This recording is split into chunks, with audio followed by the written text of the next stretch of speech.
Good morning, everyone. It is the Rangers Review morning briefing, Thursday, the 14th of November. Still in the first week of the international break. Still no Derek Clark, but here we are, myself and Chris Jack, ready to talk all things Rangers. Today, we're going to be discussing Ianis Hagi. It's a podcast we've done before, Chris, but with a modern twist on it. How are you doing first and foremost? I don't know about where you are, but in Glasgow it is a beautiful day, so you can't argue with that in November.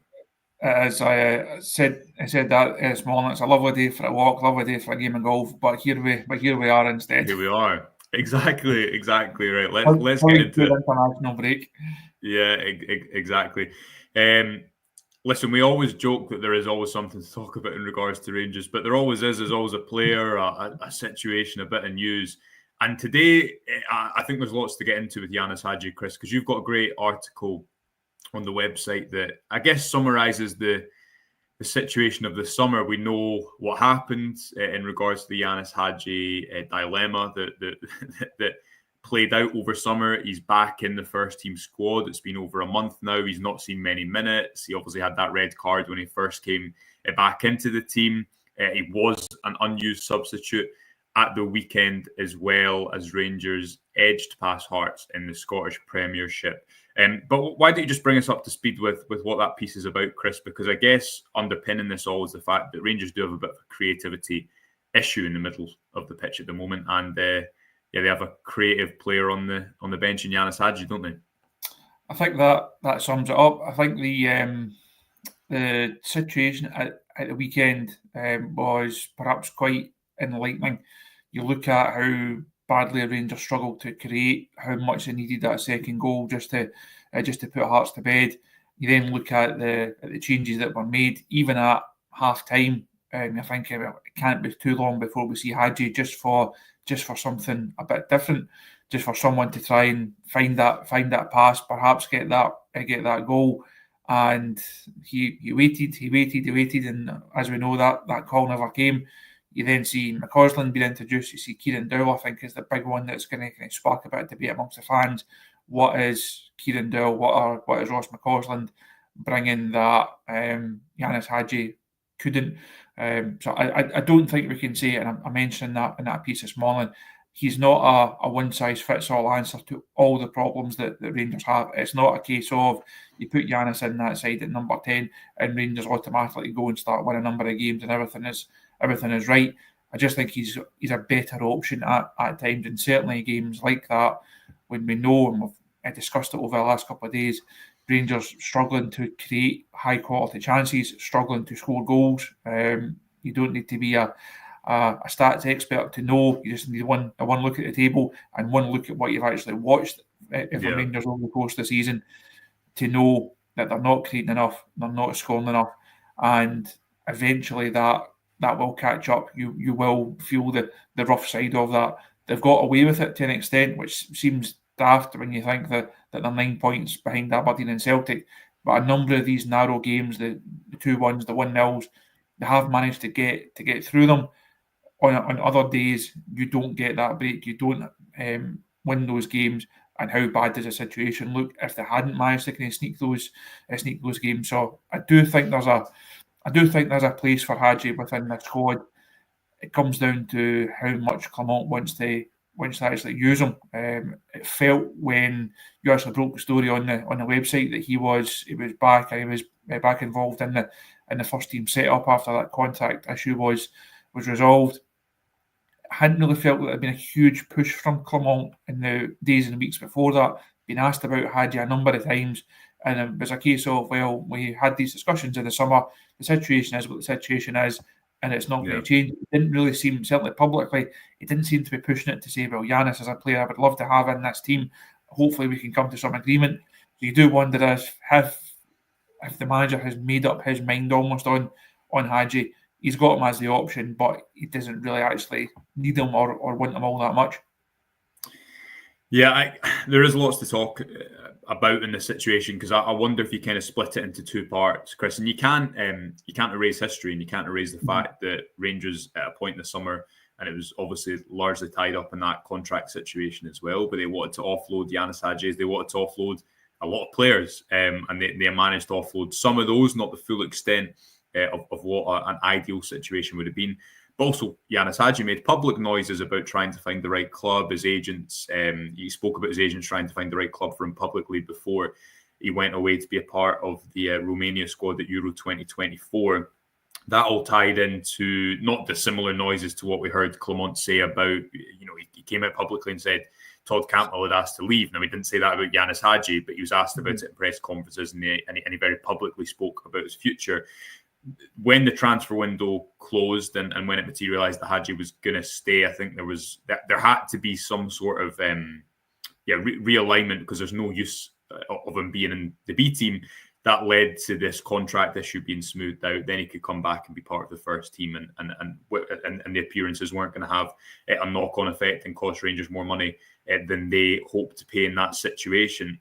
Now, the interesting thing, as you say, is he came on. I think everyone was surprised to see Hagi come on the first or second weekend after that news broke, after the resolution was reached. It was against St Johnstone at home.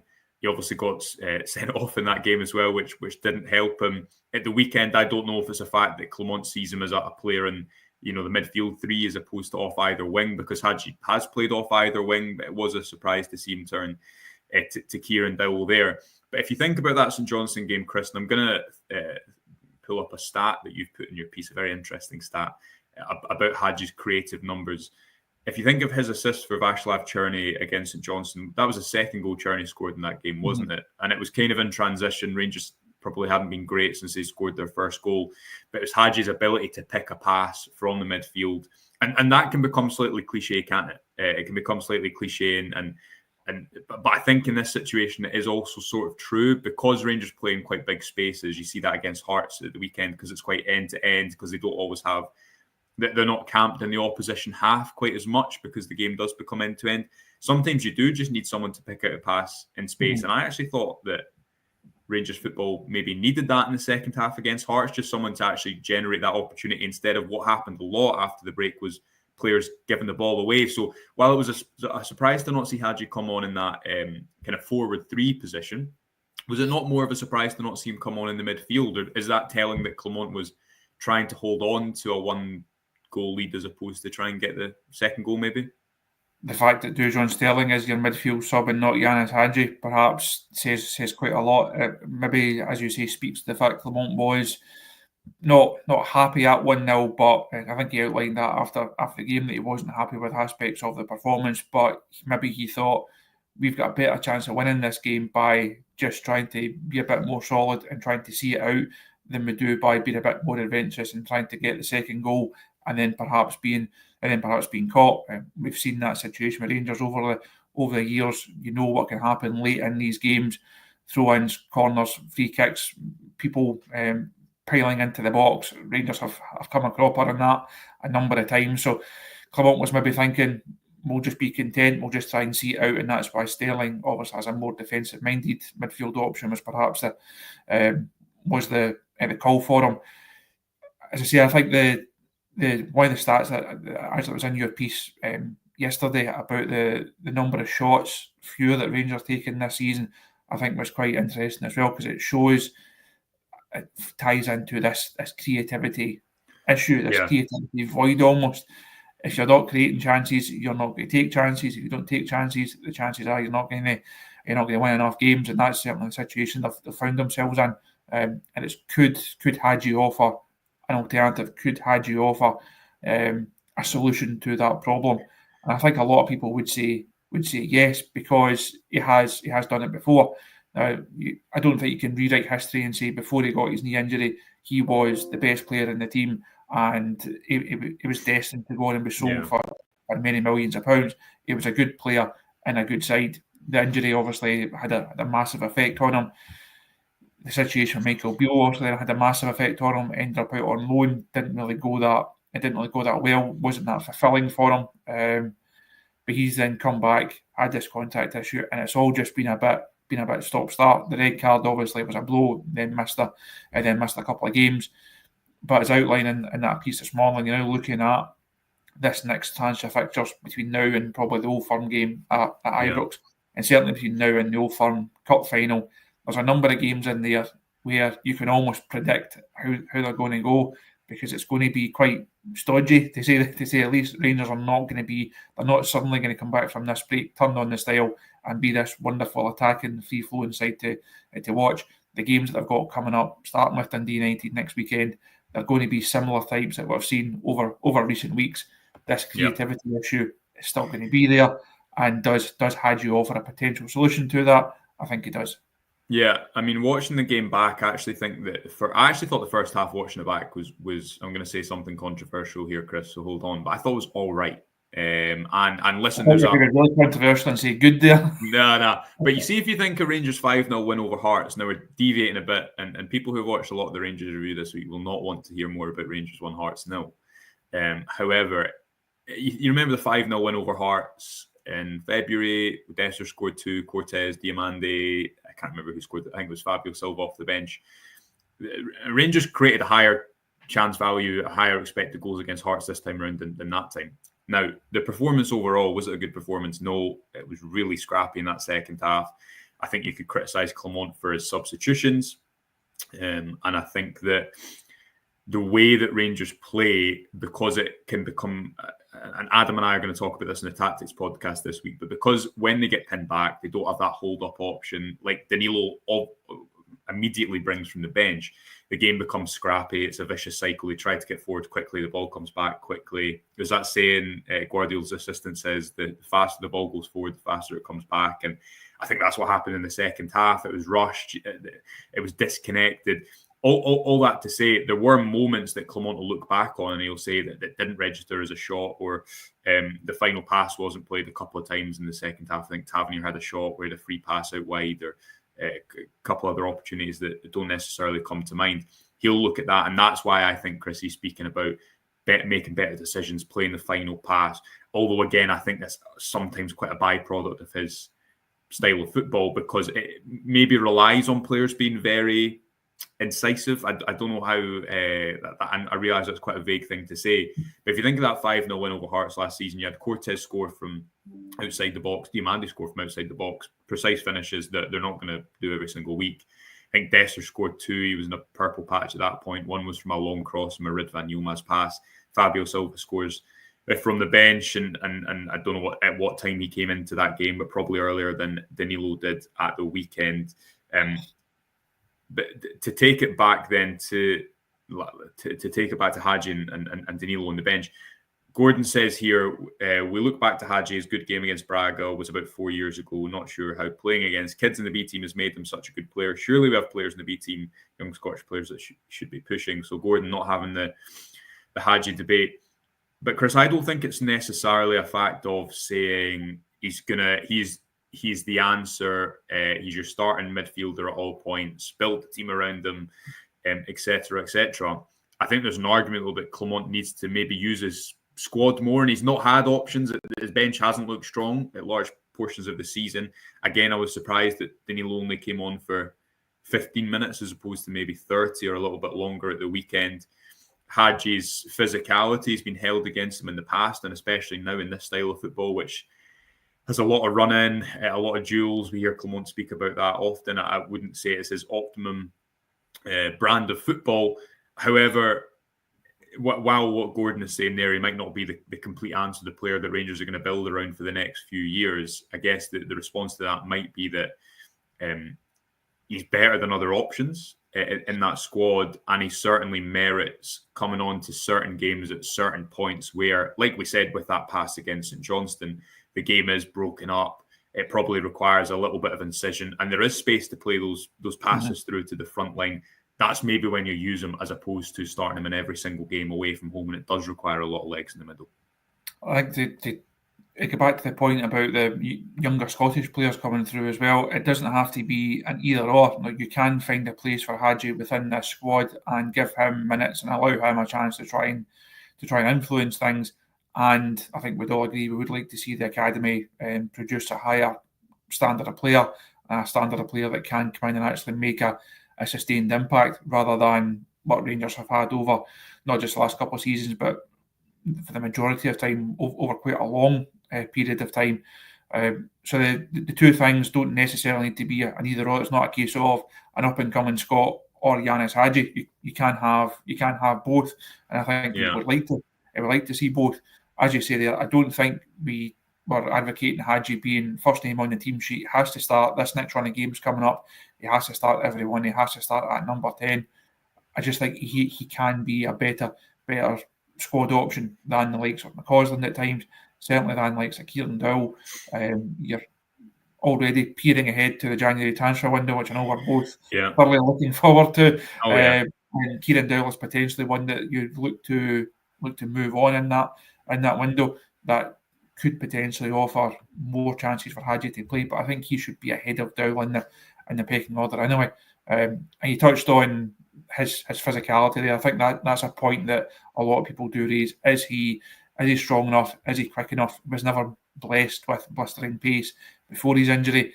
He's always had a lot of rehab work to try and get himself back up to the level. Still don't really know what level he is at. He mentioned in that club media interview he thinks his best football is still to come. At 26 or so, you would imagine that is definitely the case. It's now a question of, will that best football be in a Rangers jersey, or is it a case of his Rangers career, it's slipped away, it's been given a slight chance at redemption, if you like, but it's probably not going to happen for him. So I wouldn't hold that physicality issue against him too much. I know Clement has this theory of we'll play dominant, and it's a dominant style.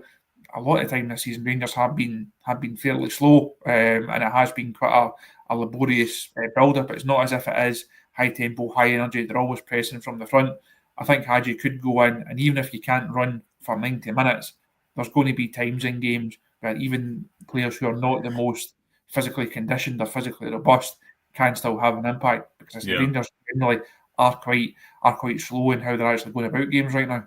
Well, logic would tell you if I don't think Lawrence and Hagi, I don't think Lawrence is a much quicker player across the ground than Hagi, so logic would tell you if that, because Rangers have changed the midfield shape this season. They're not really playing a 4-2-3-1, it's more of a 4-1-4-1 or 4-5-1 or 4-3-3, depending on your persuasion, and that can, at points, you saw us against Hearts as well, lead them to be pretty deep and have 10 players around their box. But equally, I think Raskin in there is helping plug some gaps and make them look generally a bit more defensively solid. You're not seeing passes go right through the midfield as you did at points at the start of the season. But one statistic to throw your way, Chris, that you know about because it's in your piece. Expected goals is something that we bang on about a lot, and some people like, and some people put a thumbs down on the video when I say that.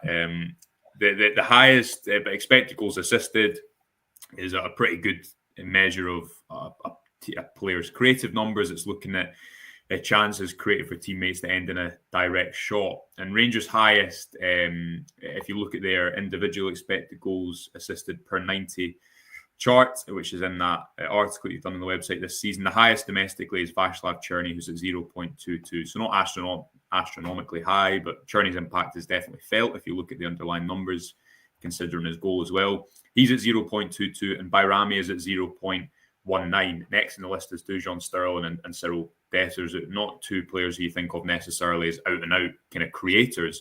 And you have to go right down the list to get to Lawrence, Diamande, Barron, Raskin.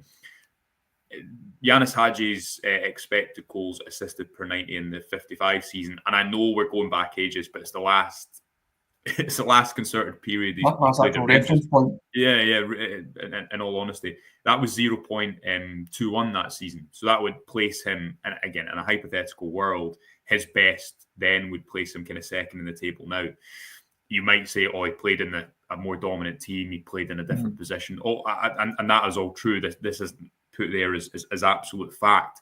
But it is to say, Chris, that I think there is some validity to people looking at that midfield three and thinking that you probably need domestically two of those, Diamande, Barron, Raskin, I would argue, unless you've got two fullbacks joining the attack as opposed to one. You probably need two of those, and then someone like a Hagi or Bayrami in that left-sided number 8 slot with ideally a winger ahead to get that balance domestically, to get enough of a creative balance on the ball. Again, Clement is hampered somewhat by the fact that he's not had Matondo and he's not had Cortez, and Ross McCausland has struggled for minutes this season. But I guess that stat does back up what people would see, that the midfield three probably needs that player who can pick a pass. And Lawrence was more of a goal threat than he was a creator. And that maybe is further indication that at Ibrox, you do need either a Barami or a Hagi in that midfield three, as opposed to three maybe more similar players in Diomande, Raskin and Barron, who had a very good game in Europe a few days prior, for example. I think that one of the most interesting things that comes from those numbers and those and that sheet is, you talk about Tierney and Barami. I think people would have expected those two, if not to hold the top two spots, certainly to be in the top three. Dujon Sterling coming in third place in that list. I didn't expect to see that at all, and certainly to be ahead of Lawrence and Diomande, two guys. Also, Diomande has played number 10 over the last couple of weeks. That number 10 role, we spoke a lot about it over the summer, how Rangers needed a big upgrade in there, how they had to find someone who could not just create goals but could score goals, who could be a more dominant figure, because Lawrence had his chances in there last season. Didn't really work, certainly in some of the bigger games, certainly against Celtic. Cantwell played in there at times, didn't really work, certainly in some of the bigger games like against Celtic. So there was a real issue there. I think when Barami was signed late on in the transfer window, very late on from memory of that long day, there was this expectation he'll be the guy, he'll be the 10, he'll be the final part of this jigsaw. I feel like, as you touched on there, it has been undermined by injuries, not having Cortez, not having Rabbi Matondo. It's forced him to play from that left-hand side, has then left Clement needing another option in that number 10 role. And I think we've seen enough of Tom Lawrence to know what he's good at, what he's not good at. We know what he's going to bring. Diomande, I think we still need to see more of, certainly if he's going to play that more advanced role. I think he has to be more creative. I think he has to add more goals to his game. We don't really know what Hagi can do in a Clement side. As he touched on, we know what he can do in a Steven Gerrard side, and it was very effective. Does that translate 2-3 seasons on, 2-3 managers on? Does that translate into Hagi being able to have an impact in this side? We don't really know. I think the point that's in of that piece this morning, as we've discussed over the last 20 minutes or so, because we don't know, I think we both like to see it. If it doesn't work, you can say, well, it was worth a shot. That's probably the end of Ianis Hagi's Rangers career, and it should be moved on. If it does work, then it's a solution, and it hopefully bodes well for Rangers going forward.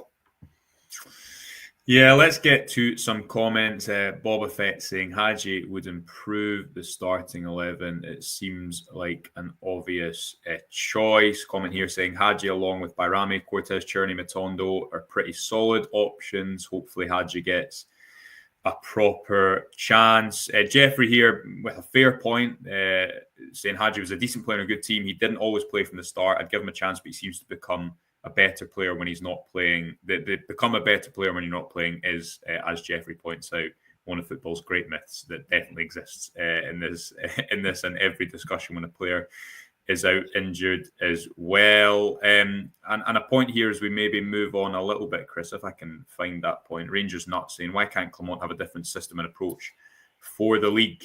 The system does not work here. I mean, the next month, we've had 3 international breaks, and don't we know it doing these podcasts every morning? 3 international breaks in September, October, November.